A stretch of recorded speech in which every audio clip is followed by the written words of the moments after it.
मुनाफे की तैयारी में आप सभी का स्वागत है। आशीष हमारे साथ जुड़ चुके हैं। आशीष आपको बताएंगे वो कौन से स्टॉक्स हैं जहां पर एक्शन देखने को मिलने वाला है। आज सारे दिन सीएनबीसी आवाज के साथ रहिएगा। आशीष, स्टॉक ऑफ द डे तो एक्चुअली होगा आज, हाँ है ना?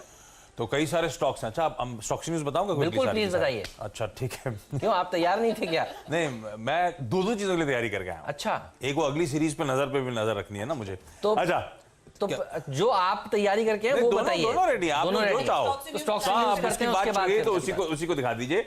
तो सबसे पहले तो राइट्स का शेयर, क्योंकि गवर्नमेंट आज सरकार 5% ओएफएस के जरिए स्टेक सेल की तैयारी कर रही है। 298 रुपीज का फ्लोर प्राइस है। और ये ध्यान रखें, नॉन रिटेल के लिए आज खुल रहा है, कल रिटेल की बारी होगी। तो 6% का डिस्काउंट है ओएफएस के फ्लोर प्राइस पे, और जब रिटेल के लिए कल खुलेगा तो उनके लिए तो 8 रुपए जो भी ऑफर प्राइस रखी जाएगी उस पर अतिरिक्त डिस्काउंट मिलेगा। बायोकॉन, आज सुबह सुबह खबर आपके स्क्रीन पे फ्लैश हो रही थी। यूएस एफडीए ने फॉर्म 483 जारी करा है। 2 आपत्तियां सामने आई हैं, हालांकि कंपनी कह रही है प्रोसीजरल है नेचर में, लेकिन ये स्टॉक फिर रडार पे। इंडिया सीमेंट्स, दमानी साहब जो है लगातार खरीदारी कर रहे हैं। कल 1 करोड़ 11 लाख शेयर्स खरीदे गए हैं, राधा किशन दमानी साहब की तरफ से और गोपी किशन दमानी साहब की तरफ से, दोनों की तरफ से। और परसों हम लोग रिपोर्ट कर रहे थे कि 85 लाख शेयर्स खरीदे थे, तो 85 प्लस ये 1 करोड़ से ज्यादा की बाइंग, इस तरह की एग्रेसिव बाइंग हो रही है यहां पर। टाटा केमिकल्स, और यहां पे भी टाटा सन्स एग्रेसिव है। परसों खरीदे थे 16 लाख शेयर्स और कल फिर 15 लाख शेयर्स की अतिरिक्त बाइंग होती हुई नजर आई है। तो प्रमोटर्स यहां पे पैसा डालते हुए। सद्भाव engineering, HDFC standard life insurance ने यहां पे बिकवाली करी है। ऑलमोस्ट 9 लाख शेयर्स कल के ट्रेड में बेचे हैं। लार्ज ट्रेड डील डेटा जो आता है उसमें मेंशन्ड है। एचयूएल, जिसकी हेमंत बात कर रहे थे, एनसीएलटी चंडीगढ़ की तरफ से मंजूरी मिल गई है। वो अमेलगमेशन, वो स्कीम ऑफ अरेंजमेंट जो है जीएसके कंज्यूमर और इनके बीच में, उसको। थॉमस कुक, कल बोर्ड मीटिंग थी, बोर्ड ने बायबैक को मंजूरी दे दी है। 2.6 करोड़ शेयर्स का बायबैक होना है 57 रुपीज 50 पैसे पे, यानी कि कल की क्लोजिंग से 15% का प्रीमियम, और इसके लिए रिकॉर्ड डेट जो है वो 7 मार्च है। महिंद्रा सीआईई रिजल्ट्स आए, क्योंकि ये कैलेंडर ईयर फॉलो करते हैं, इनके Q4 नंबर्स हैं, थोड़ा डिले के साथ आते हैं। रेवेन्यूज 13% गिरे, मार्जिन्स में 200 बेसिस पॉइंट्स का फॉल देखने को मिल रहा है। कंटेनर कॉर्पोरेशन, इन्होंने आरजेडी लॉजिस्टिक्स, जो कि रशियन रेलवेज की एक सब्सिडरी है, उनके साथ करार करा है। अब एक सिंगल इनवॉइस के जरिए आप इंडिया से रशिया माल बेच सकते हैं, तो lower transit time, cost reduce होती हुई नजर आएंगी, ट्रेड बढ़ेगा। नेस्ले इंडिया, यूबीएस की रेटिंग जो आई है, वरुण मेंशन कर रहे थे खरीदारी करने का कॉल, टारगेट 17,000 से बढ़ाकर 19,250 कर दिया है। तो एचयूएल रडार पे, साथ साथ नेस्ले भी रडार पे रखिएगा। 18.5% का अपसाइड अभी भी यूबीएस को यहां से नजर आता है। माइंडट्री, ये स्टॉक गजब का आउट परफॉर्मेंस दिखा रहा था मिड कैप आईटी स्पेस में। सिटी ने अब एक डाउनग्रेड का कॉल दिया है, सेल का कॉल दिया है 945 के टारगेट्स के लिए। तो कल की क्लोज थी 1030 की, 8% का डाउनसाइड रिस्क उनको इस स्टॉक में नजर आता है। और फाइनली वायदा बैन में यस बैंक कंटिन्यू करता है। बिल्कुल। तो माइंडट्री सर, एक बार राय दे दीजिए शुभम जी, कैसा लगता है ये रिपोर्ट? थोड़ी सी मतलब डाउनग्रेड है, सेल है, हालांकि लक्ष्य उन्होंने नहीं घटाया है, लेकिन 945 का लक्ष्य उनका माइंडट्री के ऊपर सिटी का है। माइंडट्री पर आपकी राय क्या है? चार्ट्स कैसे लग रहे हैं आपको? हेमंत जी, अगर मिड कैप आईटी में देखें तो एनआईटी टेक और माइंडट्री, ये दोनों स्टॉक कुछ समय पहले अच्छा परफॉर्म कर रहे थे, बट ऑब्वियसली मार्केट में दबाव के चलते थोड़ा सा हमें कल के सेशन में माइंडट्री में सेल ऑफ आता हुआ दिखा है। मुझे लगता है अभी भी स्ट्रक्चर इसका बहुत ज़्यादा नेगेटिव नहीं है, और अगर स्टॉक जस्ट इन केस अगर 980 के आसपास मिलता है, यहाँ से मतलब 30-40 रुपए का अगर करेक्शन आता हुआ दिखता है, तब मुझे लगता है कि एक बार वहां पे खरीदारी का मौका बनेगा। तो मैं शॉर्ट नहीं करूंगा स्टॉक को, बाय ऑन पुल बैक का रणनीति यहाँ पे होना चाहिए, और 980 के आसपास आता है तब खरीदने के बारे में हम सोच सकते हैं। पर खरीदारी का मौका है, अभी भी शुभम को लग रहा है कि यहाँ पर एक अपॉर्चुनिटी है माइंडट्री में तेजी करने की। चलिए, लेकिन आशीष तैयारी तो ये भी करके आए हैं कि कल से अगली सीरीज शुरू होती हुई दिखाई देगी। आज याद रखिएगा थर्सडे है, अगर आप भूल चुके हैं पूरे कोरोना वायरस की इतनी बड़ी चर्चा में, कि मंथली सीरीज की एक्सपायरी और कल से फिर मार्च सीरीज की शुरुआत होगी। आशीष बताइए, कौन से बड़ी चीजें हैं जिस पर ध्यान दिया जाएगा? ट्रिगर्स क्या है? इस सीरीज में सबसे इंपॉर्टेंट तो प्राइमरी मार्केट का एक्शन होगा। तो एसबीआई कार्ड्स का आईपीओ जो खुलने वाला है, वो सुप्रीम कोर्ट में टेलीकॉम की वो एजीआर रूलिंग फिर से सुनवाई है, तो टेलीकॉम स्टॉक्स तो इस पूरी सीरीज में रडार पर रहेंगे। इस corona virus, slow down, mood बिगड़ने के बीच में सेंट्रल बैंक के एक्शंस ग्लोबली रडार पर रहेंगे। और जब कोरोना वायरस की बात कर रहा हूं तो उसका स्प्रेड, उस पे सबकी पैनी नजर रहने वाली है। अच्छा, एक एक करके इवेंट्स की शुरुआत। कल 28 फरवरी तो सीरीज का पहला दिन होगा। अच्छा, एमएससीआई के बदलाव कल शाम से इफेक्टिव होने, लंबी लिस्ट है तो सिर्फ मेंशन कर रहा हूं, अदरवाइज कंफ्यूजन हो जाएगा। कल पहला दिन है नई सीरीज का और कल से 3 नए एंट्रेंट्स होंगे वायदा में, बंधन बैंक, एचडीएफसी लाइफ और इन्फो एज। साथ साथ कल Q3 का जीडीपी आंकड़ा सामने आएगा। लाइकली है कि मार्जिनल से इंप्रूवमेंट होगा Q on Q। हमारी उम्मीद है 4.5 से बढ़कर 4.6%। तो ये आंकड़े भी इंपॉर्टेंट है स्लो डाउन के बीच। एसबीआई कार्ड्स का आईपीओ, जैसे हेमंत मेंशन कर रहे थे, कल एंकर इन्वेस्टर्स के लिए बुक खोली जाएगी। तो हमें वीकेंड में पता चल जाएगा किस हद तक हाथों हाथ एफआईआईज, डीआईआईज, इंस्टीट्यूशनल इन्वेस्टर्स ने, क्यूआईबीज ने इसका माल उठाया है।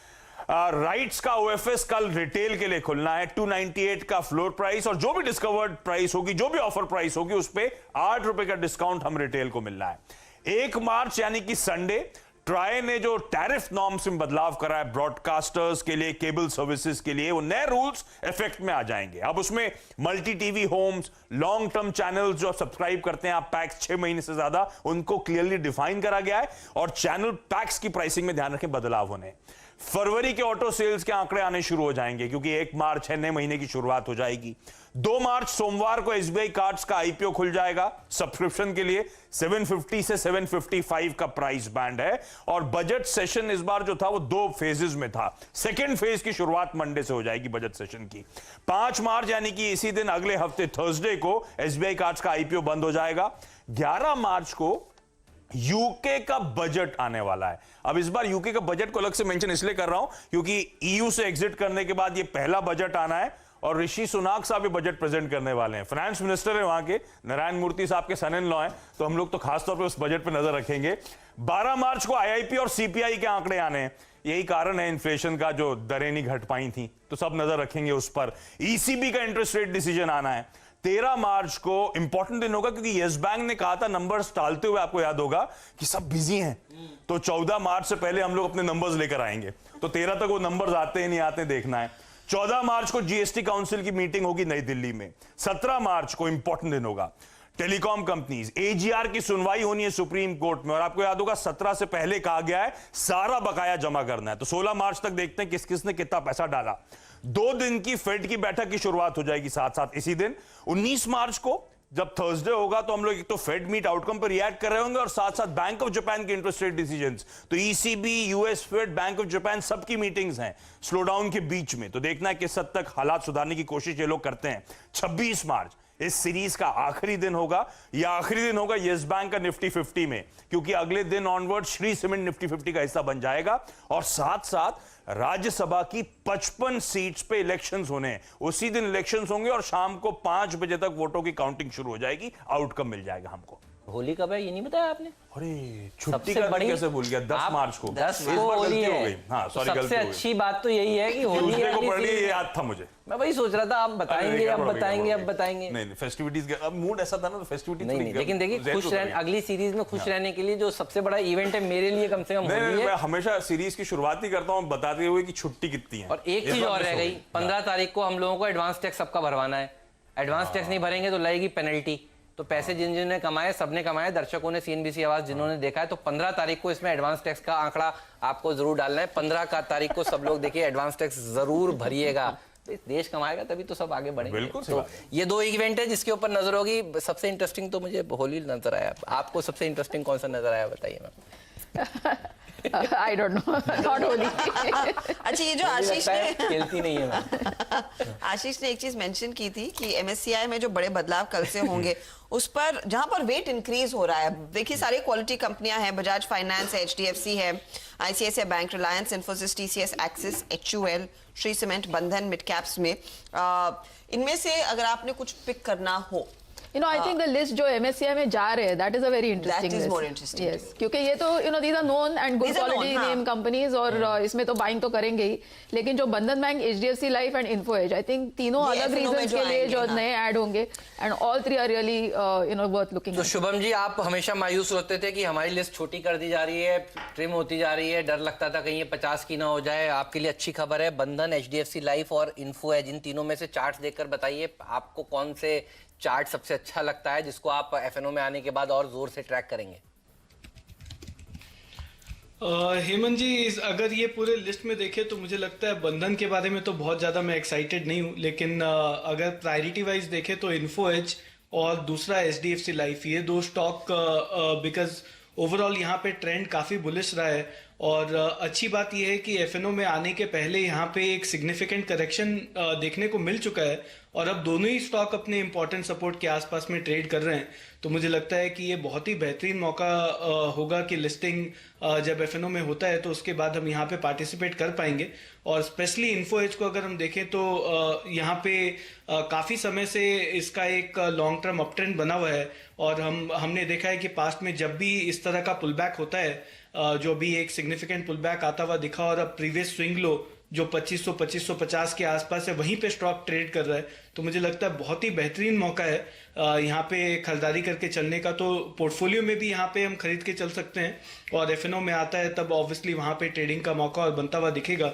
और अगर यहाँ पे टारगेट की बात करें इन्फो एज में, तो मुझे लगता है कि जो प्रीवियस स्विंग हाई था रफली 3000 के लेवल, यहाँ पे फिर से एटलीस्ट ट्रेडिंग पर्सपेक्टिव से रिटेस्ट होने के लिए होते हुए दिख सकते हैं। तो मेरा टॉप पिक रहेगा इन्फो एज, ये पूरे तीनों स्टॉक के कंपैरिजन में। बहुत ही शानदार प्रदर्शन देखिए स्टॉक ने दिखाया है, एफएनओ में अब शामिल होने जा रहा है। इसके ऊपर नजर होगी अगली सीरीज से, यानी कल के सत्र से। Info edge, HDFC life stock 2020 की टीम में मैंने आज शामिल भी किया था और बंधन बैंक के ऊपर भी नजर होगी। लेकिन देखिए होली है, अगली सीरीज में आज की समाप्ति के बाद उम्मीद यही हो कि भाई ये कोरोना वायरस का भी कुछ जल्द निपटारा नजर आए। लेकिन इस समय जो डाउ फ्यूचर्स दिखा रहा है वो तस्वीर सत्य है, वो आपको दिखा देता हूँ। 300 पॉइंट नीचे डाउ फ्यूचर्स इस समय कारोबार कर रहा है। 7-6 बजे के आसपास जब हम डाउ फ्यूचर्स देख रहे थे तो 100-125 पॉइंट नीचे था और ये धीरे धीरे करके नीचे ही जा रहा है। तो एक सवाल राजेश जी आपसे मेरा ये है, 11633 बजट की बात यूके की कर रहे थे आशीष थोड़ी देर पहले, तो मैं सोच रहा था हमारे बजट के दिन के लोज क्या थे, आज हम क्या उसको टेस्ट करेंगे। 50 पॉइंट यहाँ से और नीचे नजर आ रहे हैं, यानी जहां से हम कल क्लोज हुए थे 11633 बजट के दिन का लो था और वहां पे हमने उसके बाद देखा था अगले दिन एक रैली बनी थी, उस रैली को हम वापस से एक तरह से आप कह सकते हैं खत्म कर रहे हैं। ये 11333 इंपॉर्टेंट लेवल है क्या आपके किसी चार्ट पर देखकर लगता है? हेमंत, टेक्निकल में एक फॉर्मेशन होता है that is called as C9 trading formation. यानी अगर 9 दिन लगातार बाजार प्रेशर में है तो जनरली 9 दिन के बाद जो मंदी वाले हैं वो अरेस्ट होते हैं, यानी जो सेल है वो अरेस्ट होता है। उसके लिए 11615 11620 स्पॉट में आप फ्यूचर की बात करें तो कहीं ना कहीं इस लेवल पे ये मंदी जो है, क्योंकि आज एक्सपायरी भी है, तो कहीं ना कहीं ये अरेस्ट होना चाहिए। खत्म होनी नहीं, खत्म बहुत बड़ा वर्ड हो जाएगा सर, मेरे हिसाब से आज के हिसाब से यहाँ पे अरेस्ट होनी चाहिए। अरेस्ट मतलब रुकेगी और यहाँ से एक टेक्निकल पुल बैक और एक रिलीफ रैली मिलनी चाहिए। तो ये 11633 को हम रेस्पेक्ट करेंगे, आप ये कह रहे हैं? यस। चलिए अच्छी बात है, तो इसके ऊपर रहेगी नजर। एक काम करते हैं, जल्दी से देख लेते हैं प्री ओपनिंग ट्रेड में मार्केट किस तरह से बिहेव कर रहा है। 200 पॉइंट ऊपर देखिए सेंसेक्स आपको नजर आ रहा है, अच्छी बात है। ये शायद प्रदीप होली के आने की खुशी नजर आ रही है प्री ओपनिंग ट्रेड में। सर आपके आने की खुशी है। बिल्कुल उम्मीद करें कि ये शगुन बना रहे, क्योंकि पिछले 2 दिनों से तो बहुत धोखा हो रहा है। डाउ फ्यूचर्स को देख करके आपने तेजी की, फिर वो नीचे आ गया। कल तो हम अच्छी खासी रिकवरी के मूड में आ गए थे, लेकिन जब तक मंदी वालों ने पोजीशन काटी तब तक वो फिर ट्रैप हो गए और वापस से बाजार नीचे आ गया। तो इस समय बाजार में वॉलेटिलिटी बहुत ज्यादा है, तो इस वॉलेटिलिटी का सामना जरूर करें। डायरेक्शन की चिंता हम बाद में करेंगे, फिलहाल आप ट्रैप ना हो किसी भी तरफ, ये ज्यादा जरूरी है। रुपया इस बीच 1 पैसे मजबूत खुल रहा है, तो ये अच्छी बात। निफ्टी देखिए अब थोड़ा सा नॉर्मलाइज होता हुआ आपके सामने नजर आएगा। जिन स्टॉक्स पर खास तौर पे आज हमारी नजर है, इंडिया सीमेंट में शुरुआती कोट्स फिर से 10% ऊपर के दिखाई दिए, क्योंकि दमानी साहब ने लगातार दूसरे दिन खरीदारी की है। साथ साथ आप देखिए थॉमस कुक 5% ऊपर उस बायबैक की खबर के बाद, और आपको एक अच्छी शुरुआत यहां पर देखने को मिली है स्टॉक में भी। लेकिन डीबी कॉप में प्लेज क्रिएट हुए हैं तो वो कमजोर है। राइट्स में गिरावट दिख रही है और माइंड ट्री पे जो रिपोर्ट्स का इंपैक्ट आप साफ तौर पे देख रहे हैं, सिटी का डाउनग्रेड हावी होता हुआ, तो ये भी कमजोर। कल हमने यहाँ पर एक मंदी का कॉल लिया भी था, तो उम्मीद है कि आज आपका मुनाफा माइंड ट्री पे बढ़ता हुआ दिखाई देगा। तो ये फिलहाल प्री ओपन सेशन की स्थिति। एक बार कमोडिटी मार्केट पे भी नजर डालेंगे क्या? क्योंकि देखिए कल हम जब भारतीय बाजार बंद हो रहे थे तो करीबन $54 के आसपास ब्रेंट को छोड़ के गए थे। कल रात में मैंने देखा एक बार $55 से ऊपर निकला, लेकिन फिर आज सुबह 53 का लेवल तोड़ा है। फाइनली क्रूड देखिए आपको यहाँ 85 रुपए नीचे खुलता हुआ दिखाई देगा। काफी हद तक हम डिस्काउंट करके जाते हैं रात में, लेकिन फिर भी 2.5% नीचे के कोट्स हैं। नेचुरल गैस में 3% नीचे के कोट्स हैं, तो यहाँ पर प्रेशर बढ़ रहा है। हालांकि रुपए के लिए ये अच्छी खबर है, हमारे बॉन्ड्स के लिए ये अच्छी खबर है। तो लेट्स सी कैसे ओवरऑल रिएक्ट करते हैं हम इस पे, लेकिन चलिए बाजार को सेटल होने देते हैं और तब तक स्टॉक 2020 का एक रैप।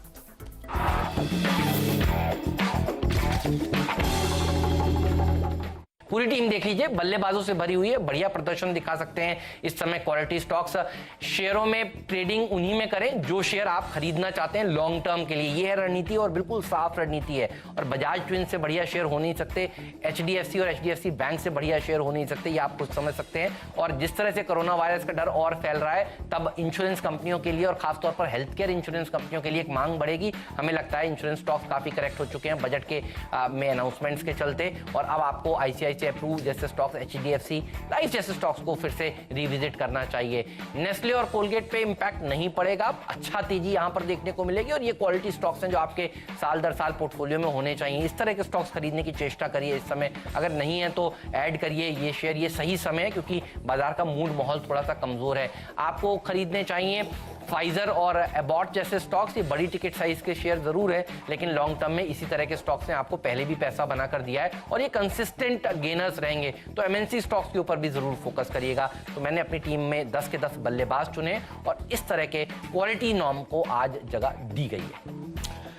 खरीदारी का एक शेयर शामिल किया है और वो है इंडिगो, और उस पर बेच के इसलिए चलना चाहिए क्योंकि बहुत सारे ट्रेवल कैंसिल हो रहे हैं दुनिया भर में, और विस्तारा ने तो अपनी करीब 95 फ्लाइट्स कैंसिल करी हैं सिर्फ इस वजह से कि ट्रेवल बैन कई जगहों पे रोक लग रही है और उतना ज़्यादा डिमांड है नहीं, तो उसका असर आप पूरी एविएशन इंडस्ट्री में देखेंगे, इसलिए इसको शॉर्ट करके चलना चाहिए। इसके अलावा केमिकल स्टॉक्स हमने आपको बताया कि सेक्टर जो चल रहा है सिर्फ वो केमिकल चल रहा है, और इसीलिए इसमें बहुत सारे शेयर शामिल किए हैं। तो उनको शामिल किया जो बहुत चीप वैल्यूएशन पे इसमें अवेलेबल हैं। Vishnu chemical, Gujarat alkalis, GHCL, Tata chemicals, ये सारे स्टॉक्स हैं जो बहुत सस्ते वैल्यूएशन पे अवेलेबल हैं। चलने की सिंपल वजह ये है कि कोरोना वायरस की वजह से चाहे आप फार्मा में केमिकल का इस्तेमाल देखिए, चाहे एग्री में देखिए, चाहे फूड में देखिए, चाहे सैनिटेशन में देखिए, हर जगह केमिकल की डिमांड बहुत तेज़ी से बढ़ रही है और कच्चे तेल की नरमी की वजह से उसमें बहुत फ़ायदा उनको हो रहा, मार्जिन इंप्रूव होते हुए अगले क्वार्टर्स में आप देखेंगे। तो इसलिए तमाम केमिकल के स्टॉक्स वो हमने शामिल किए जो कल बड़े बड़े चल रहे थे, आज वो चलेंगे जो छोटे हैं और जहाँ पे वैल्यूएशंस बहुत रीजनेबली दिख रहे हैं। तो यहाँ पे ट्रेडिंग के लिहाज से मुझे लगता है इन सारे स्टॉक्स में खरीदारी करनी चाहिए। पंजाब अल्कलीज है, मनाली पेट्रोल, तमाम स्टॉक्स में खरीदारी करनी चाहिए।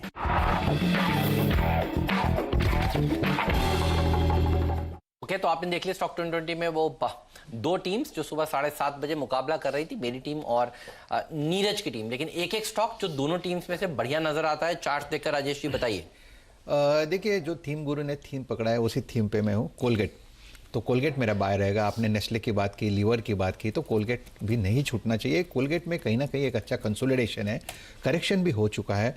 लोअर लेवल पे अगर आप देखो तो शॉर्ट टर्म में जो ट्रेंड सपोर्ट बनता है वो करीबन 1300-1310 के आसपास बनता है। 1325 का इसका कल का क्लोज है। तो मेरे हिसाब से इसने जो लोड टेस्ट किया तो उसके बाद आज कोलगेट में आउट परफॉर्मेंस होगी, शॉर्ट कवरिंग होगी कोलगेट में, जिसका टारगेट करीबन 1400 का है। स्टॉप लॉस होगा आपका 1320 का। नीरज जी की टीम से देखिए, जो मुझे सबसे ज़्यादा स्ट्रक्चर हेमंत वीक दिखता है वो है इंडिगो। इंडिगो मुझे लगता है आज सेल होना चाहिए। परसों एक सेल ऑफ हुआ था, कल एक पॉज था, पॉज के बाद फिर से एक सेल ऑफ होगा। मेरे हिसाब से कम 1280-1270 तक का फॉल इसमें दिखता है।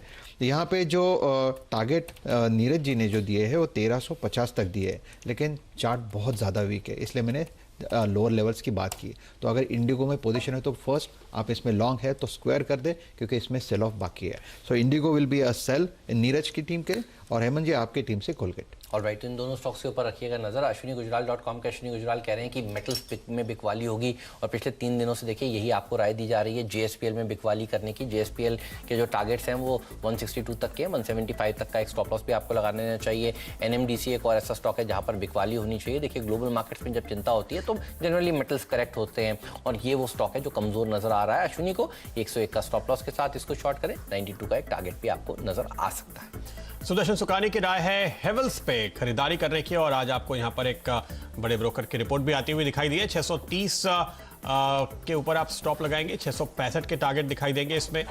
स्टॉक में बल्कि इस सेगमेंट पे हम एक खरीदारी देख भी रहे हैं पिछले कुछ दिनों में। टाटा स्टील पे लेकिन सेल कॉल है।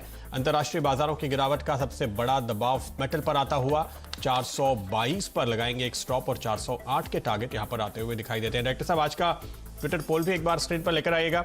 आज एक्सपायरी का दिन है और जाहिर है हमारी नजर इस समय एक्सपायरी के लेवल्स पर ही होगी।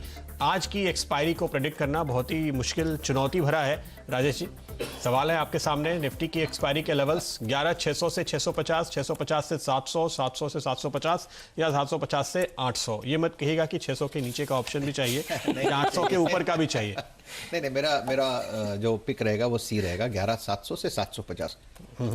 अच्छी बात है। ये तो आप फिलहाल अगर आप देखें 11,660 के आसपास शुरुआती कोट्स अब निफ्टी के सेटल होते हुए नजर आ रहे हैं, लेकिन आप कह रहे हैं सी 11,700 से 750 तक के लेवल आते हुए आपको दिखाई दे सकते हैं। एक नजर डालनी चाहिए निफ्टी बैंक के ऊपर। वहां पर जो रेंज आपके सामने है वो हमने थोड़ी सी नीचे की तरफ भी ली है।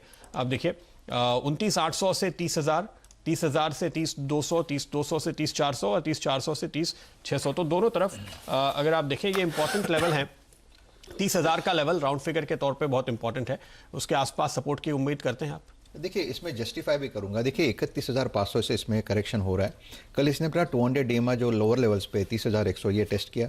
30,000 पे सबसे ज़्यादा पुट राइटर खड़े हैं, तो इसलिए मुझे लगता है कि बैंक निफ्टी 30,100, 30,000 का लेवल लोअर लेवल्स पे ये सपोर्ट लेगा और प्रोबेबली ये 30,400, 30,500 के आसपास का क्लोज देगा। 30,400 से 30,500। चलिए, ये आंकड़ा आपने चुना है वो भी काफी बुलिश आपको दिखाई दे रहा है। शुभम, आप क्या चुनेंगे आज ऑप्शन?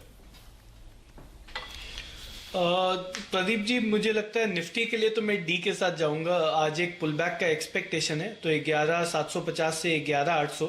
और बैंक निफ्टी के लिए मुझे लगता है कि 30,400 से आई गेस 600 का आपने रेंज बोला था, तो वो ऑप्शन के साथ में जाऊंगा। लेकिन दोनों में अगर कंपेयर करें, मुझे लगता है बैंक निफ्टी में कॉन्फिडेंस ज़्यादा है और आज एक पुलबैक की उम्मीद यहाँ पे दोनों ही इंडेक्स पे बनेगी। ऑलराइट, तो पुल बैक की उम्मीद कर रहे हैं हमारे एक्सपर्ट दोनों ही सूचकांकों पर। लेकिन कोरोना वायरस का डर जो है वो देखिए डाउ फ्यूचर्स पर गहरा रहा है। 300 पॉइंट नीचे डाउ फ्यूचर्स कारोबार कर रहे हैं और जो अब एडजस्ट होकर भाव आया है वो निफ्टी में लाल निशान के साथ हम ओपन होंगे, बैंक निफ्टी में लाल निशान के साथ ओपन होंगे। फ्लैट खुलेगा मिड कैप इंडेक्स और सेंसेक्स हरे निशान के साथ शुरुआत कर सकता है 60 पॉइंट ऊपर। आपका टेक क्या है इस कोरोना वायरस पर? जैसे कि अभी हम बात कर रहे थे कि that once it becomes a pandemic, और उस चीज़ को अगर हम मान लेंगे तो शायद ज़्यादा बेहतर होगा। क्योंकि फिर the way you deal with the pandemic will be very different from epidemic. क्योंकि अभी एपिडेमिक है, हमने बॉर्डर्स क्लोज कर दिया, हमने कहा है कि goods can not move etcetera. तो शायद अगर पैंडेमिक हम मान लेंगे तो we will work on cure. और शायद ये जो ट्रेड पे अभी हम जिस तरह से एक हम एक्सपेक्टेशन है कि शायद एसी के भाव बढ़ जाएंगे क्योंकि कंप्रेसर्स नहीं इंपोर्ट हो पाएंगे, so may be those trade barriers at least will get open. Because ये होगा फिर कि for the disease to spread you don't have to have contact, लेकिन वो वायरस अपने से ही स्प्रेड हो रहा है। But the human loss in that case will be bigger. तो I think you know that will have a different implication on its own. So I think कल जिस तरह से ये संकेत आया अमेरिका की ओर से भी कि वो ट्रैवल बैन जो है उसको एक्सटेंड कर सकते हैं दूसरे देशों की तरफ भी। और देखिए, एक बार डोनाल्ड ट्रंप की बात सुनते हैं हेमंत, लेकिन कोरोना वायरस तो सुनता नहीं है। ठीक बात है। तो डोनाल्ड ट्रंप साहब जो टॉक अप करने की कोशिश कर रहे हैं बाजार को, उसका कल कोई असर दिखा नहीं। कोई कॉन्फिडेंस नहीं था उस बयान में। अगर आप देखें वो ऐसा लग रहा था उन्होंने पहली बार बयान ऐसे, वरना अगर आप उनकी बॉडी लैंग्वेज देखें, आप उस बयान को दोबारा अगर चलाकर, हमने सुबह सुबह चलाया था, दिखाया था, उनकी बयान में भी कॉन्फिडेंस नजर नहीं आ रहा। वरना वो कितने एग्रेसिवली बोलते हैं, ये होना चाहिए, वैसा होगा वैसा होगा, लेकिन इस बार बयान में देखिए मजा नहीं आ रहा था। अच्छा, दूसरी बात यह जो आप कह रही हैं कि क्या होना चाहिए, आज IMF और वर्ल्ड बैंक की इंपॉर्टेंट मीटिंग है, तो इस मीटिंग में लेट्स सी क्या आउटकम निकल कर आता है। ये एक और डेवलपमेंट है जो कभी भी दिन के दौरान आ सकता है, इसके ऊपर भी आपकी नजर होनी चाहिए। तो अच्छे क्वालिटी स्टॉक्स अगर आप लॉन्ग टर्म के लिए खरीदेंगे तो वो रणनीति आपको कारगर साबित होगी। पर ट्रेडिंग भी करिए तो वो बढ़िया वाले बस AAA वाले स्टॉक्स में करिए। ये आज लाइन हमने CNBC आवाज पर सुबह से ले रखी है। बहुत रिस्की स्टॉक्स को अगर आप खरीदेंगे तो आप फंस सकते हैं। आप छोटे मझौले शेयरों में पैसा बन सकता है लेकिन श्योरिटी नहीं है। लेकिन लॉन्ग टर्म वाले स्टॉक्स अगर आप खरीदते हैं ये सोचकर और उनमें ट्रेड करते हैं तो आपको फायदा होगा। इसलिए आज बड़े दिनों बाद प्रदीप मैंने जनरली H2 और B2 से अपनी टीम की शुरुआत नहीं करता, तो मैंने कहा 2020 खेलने का दिन ही नहीं है, आज दिन है टेस्ट मैच के लिहाज से आप खरीदे 2020 खरीद के आप फंस सकते हैं। और आप भी देखिए स्टॉक खरीदने का मौका तो ऐसे ही माहौल में मिलता है। अगर इस समय आप उनको छोड़ देंगे, बाकी second third line small cap, mid cap, micro cap तो आपको मिलेंगे ही। बिल्कुल सही बात, ये नहीं मिलेंगे, इसलिए लेना money saved is money earned, नजर रखें। ये आज का मंत्र। इसीलिए बहुत रिस्क लेकर ट्रेड करेंगे तो पैसा बन सकता है, लेकिन मेरे ख्याल में My father used to say this when I wanted to spend money. ये सच्ची बात है। ये आप जो सेव करेंगे पैसा, वो भी देखिए कभी कभी अर्निंग होता है। वेट एंड वॉच भी एक स्ट्रेटजी होती है। वेरी ट्रू हेमंत, नेसेसरी नहीं है। हम एज ए ट्रेडर भी मैं यही मानता हूँ, इट इज नॉट नेसेसरी कि आपको हर दिन आके कुछ करना ही है। कभी कभी आपको वेट एंड वॉच भी करना है, आपको जब राइट टाइम है तब हैमर करना है। बिल्कुल, तो टाइड को सेटल होने दे, तब अपनी बोट को निकालें, वरना हो सकता है बोट आपकी डगमगा जाए। बिल्कुल, तो सोच समझ कर चलिए। फिलहाल बाजार में एक स्टॉक जिस पर नजर होनी चाहिए आज, राइट्स। यहाँ पर जिस तरह से सरकार के इससे बेचने का असर आप देख रहे हैं, 4-4.5% नीचे सेटल होता हुआ। सातपुते जी, ये बहुत ही शानदार आउट परफॉर्मिंग स्टॉक है। अभी तक ये बाजार के साथ गिर नहीं रहा था, अब इस खबर के चलते आज आपको डिप मिल रहा है। इंपॉर्टेंट लेवल्स कहां पे देखते हैं आप? देखिए, मैंने सुबह यही कहा था कि इसका जो चैनल सपोर्ट है वो 300 के आसपास है और 330 का रेजिस्टेंस है। अगर ये 300 पे खुलेगा तो मुझे लगता है कि वो एक लेवल होगा जहां से वो एक फिर से एक पुल बैक आना चाहिए। तो 300 मेरे हिसाब से इसके लिए एक इंपॉर्टेंट लेवल होगा जो आज कीनली वॉच होगा। बिल्कुल, तो 300 का इंपॉर्टेंट स्तर है, ध्यान रखिएगा। 298 का फ्लोर प्राइस है, 8 रुपए का डिस्काउंट है आप लोगों को। तो आप OFS के जरिए शेयर में अगर निवेश करेंगे तो आपको एक डिस्काउंट भी मिल रहा होगा। तो कल होगा आपके लिए खरीदारी, इसमें पैसा लगाने का मौका। आज देखेंगे शाम को किस तरह का रिस्पॉन्स इसको इंस्टीट्यूशनल इन्वेस्टर्स द्वारा इस IPO इस इशू को मिल रहा है। लेकिन एक और अच्छी खबर भी है, कुछ बढ़िया खबरों की बात भी कर लेते हैं। कच्चे तेल में जो गिरावट देखने को मिल रही है, देखिए हम तो हर रोज इंपोर्ट करते हैं, हमें थोड़ा बहुत फायदा होता है। क्या पेंट शेयरों के लिए कोई अच्छी बात है? कोई AAA पेंट कंपनी जो आपको अच्छी लगती हो, जो आप आज के माहौल में आप खरीदना चाहेंगी? यस, आई थिंक, क्योंकि डायरेक्ट इफेक्ट उनके बॉटम लाइन में दिखेगा तो उनके नंबर्स इंप्रूव होंगे। और हमने देखा है कि ऐसे माहौल में जहां पर कंजम्पशन लेस है, रियल एस्टेट में प्रेशर है, फिर भी पेंट कंपनीज ने काफी ठीक ठाक नतीजे दिए हैं और अभी उनकी प्रॉफिटेबिलिटी इंप्रूव होगी। So I think definitely Asian paint, Berger paints दोनों की तरफ देखना चाहिए। बढ़िया चार्ट पर कौन सा लगता है, एशियन, बर्जर, दोनों? राजेश जी? हेमंत, दोनों F&O वाले हैं, दोनों बढ़िया है। लेकिन और एक मैं यहाँ पे शेयर करना चाहूँगा, लुक एट नेरोलैक। नेरोलैक का चार्ट बहुत बढ़िया है। अगर आपको यहाँ पे पोजिशनल लेना है तो आप नेरोलैक ले लो। 540-550 का मेरा टारगेट है, 500 से ज़्यादा मंदी नहीं है। बिल्कुल, पेंट, एविएशन, ये तमाम स्टॉक्स हैं